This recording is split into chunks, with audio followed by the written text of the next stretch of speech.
იცნობდეთ, ეს გიგა, აწყვეტილი სტომატოლოგი.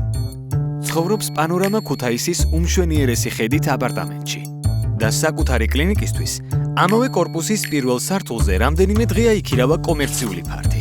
我不疼，他就拿钻头的时候，我有点害怕。 როგორც მიხვდით, ის ძალიან მოხერხებულია და ზოგჯერ სპეციალურადაც აცინებს მსხვერპლს, რათა კბილებზე დააკვირდეს და ასპოილეროს და კლინიკაში შეიტყუოს. არ უყვარს ჯოკონდა და უკბილო ხუმრობები. ოპელი, იმოძრავე, გაიცვით ამაგზებრა. მისი ტყუპისცალი გეგა, 5 აპარტამენტის მფლობელი პანორამა რეცში, ულამოსკვნილი ბიზნესმენი. თომართვა, პირველი სპინერი მან შემოიტანა საქართველოში. ამ წამს კი შეფ მარიოს ახუჭუჭებს, რომ ერთად გახსნან იტალიური რესტორანი პანორამა რედის საინვესტიციო კომპლექსში. ძალიან უყვარს წითელი ღვინო, მეუღლე, ჯოკონდა და უკბილო ხუმრობები. აუდი, 4 რგოლი არ ყოფნის? ჯერ სათხართ. მესამე ტყუპი, მწერალი გოგა, ბავშვობიდანვე ბევრს წერს.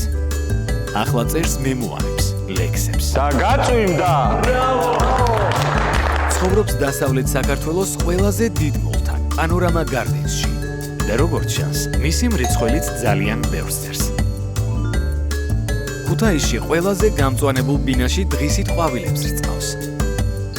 ღამით დარაჯობს. წერაზე ხარ მატივცემულა. მატება პანორამა ჯგუფში.